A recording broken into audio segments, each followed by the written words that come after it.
Now, how about this one? The National Labor Relations Board, that they're saying that student athletes can be considered or should be considered employees with all of the protections of the NLRA, the National Labor Relations Act. Unionize, collectively bargain over wages and hours and other terms and conditions of employment. They will also be entitled to other tax benefits, employee benefits, workman's compensation. On the flip side, this is from somebody I respect who's an attorney, not a tax lawyer, but if they are employees, I assume their compensation scholarship is going to get taxed.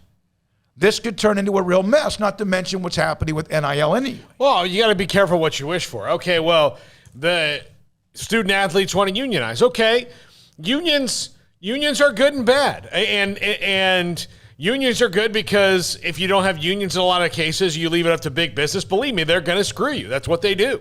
And unions protect employees, but sometimes unions can get too powerful, i.e. police unions have probably gotten a little too powerful in different parts of the country in that there hasn't been a punishment for a lot of wrongdoing of police officers in certain places. It's gotten a lot of coverage.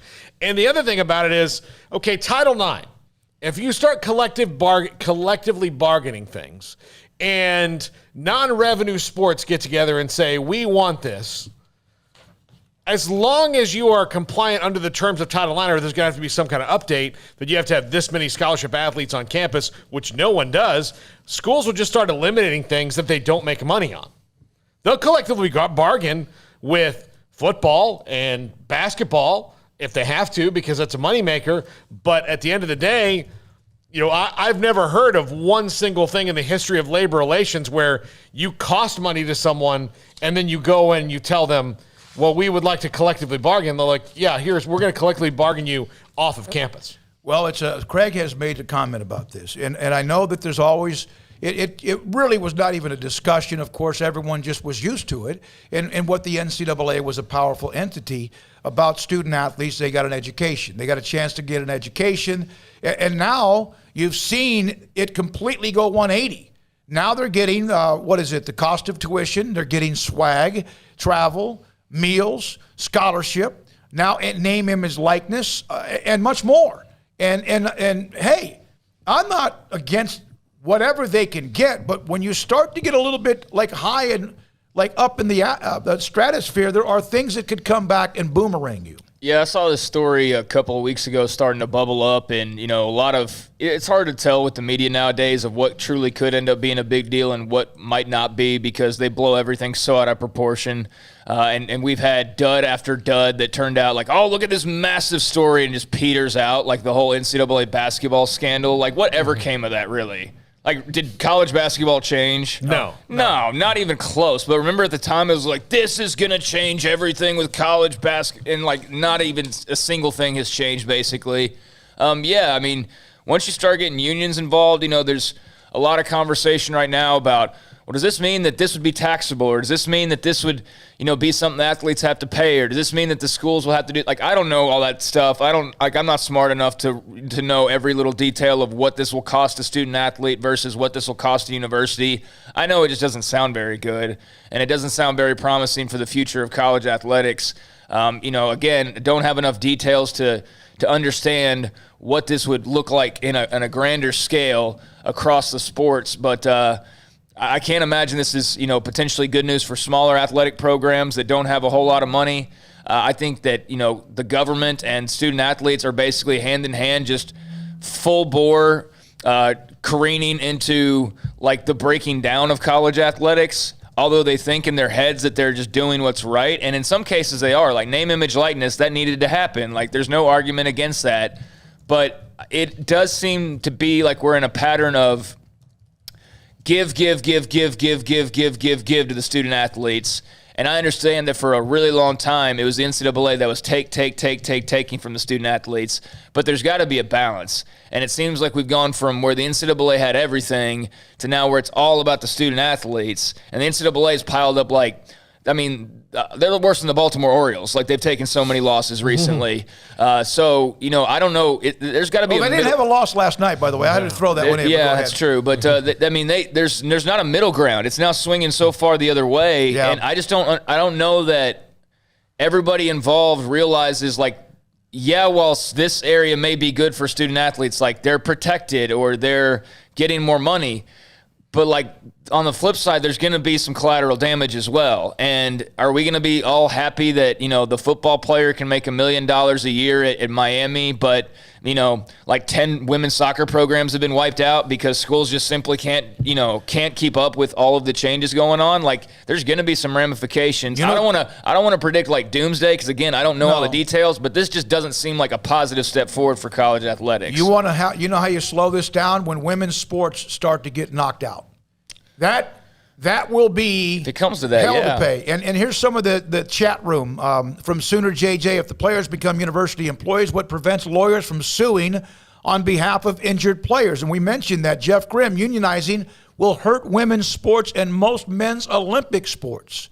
Those are just a couple of those responses we had today. And Craig makes a great point of how things swing. We do things in the world now that swing one way to the other. And the best things we have ever accomplished as human beings all happen in the middle. Everything good happens in the middle, not in the extremes. Everything good happens in the middle. Because we're in a society where either you're yes or no, you're either right or wrong, or you're either blue or you're red. And it's kind of started that. It's where it all started. I'm not getting into politics, but I am, because it seems like nobody can agree even if both benefit from it. Well, and you hear this a lot about, NIL is kind of overlapping with the same attitude towards social justice, where there are a lot of great things that have come because of the awareness of social justice and the rise of that. The problem is that you hear people going, well, these people had it so good for so long, we need to make it uncomfortable for them. Well, no. That's not what social justice is. Social justice is the meeting in the middle and the understanding and the living together. And that's what's happening in college athletics. If you're going, okay, well, now we're going to try to get all the wins that we can,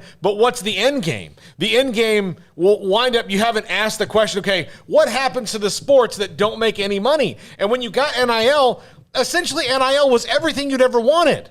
It really was. It's not a salary from the school, but it's... I thought just getting the cost of tuition was pretty damn good, because that wasn't even a part in play. But when you get NIL, you can make money off your name. You can go do things. You can make deals outside the university. All these things happen, and the potential is there, but now... And that's not enough. It's not enough, and you're going to keep grabbing until there's not something to grab. We don't know if this is just something the National Labor Relations Board just decided they would just say, okay, it's time for us to do this. By the way, Girl Friday 85, unionization will be the death of college athletics. Tony Altimore, who's going to be on with us this week, he's the one that does all the graphics and images. Big 12 schools spent $158,000 per non-revenue athlete. That's not enough. They go to school and they practice a lot. No, I'm just kidding. I'm not trying to be a smartass about it, but I mean, I've said time and again of, the fact that I think it's ridiculous how, of all the narratives that college athletics has lost control of, the narrative that these are like basically, Nike shoe workers in Cambodia that are 11 years old and get paid nothing. You know what I mean? Like, that's how you would think the college athlete is treated. You would think that they are basically sweatshop workers overseas making our tennis shoes for us. But instead, I see a lot of money being thrown around in the direction of athletes, nowadays, between the food and the board, the gear, the free classes, the free everything, really, a whole lot of free stuff. And what they spend is their time, and they spend their effort and emotions and all of that. And that counts for something as well, even though it doesn't have a monetary value. But yeah, when you look up at that final total that like Baylor or Texas or whatever they bring in at the end, like you do subtract numbers from that too. And a lot of that is going to you in a roundabout way, but it's treated as though like they don't get anything. They're, just constantly having to work and no play, and it's a narrative that got lost from the NCAA, and part of that needed to change, no doubt. They were making a lot of money off the backs of athletes, and they still are to an extent, and some of that's starting to even out. But I think again it's a narrative battle that they lost, that it's as one-sided as people think that it is. Well, we have a student athlete, and one hell of a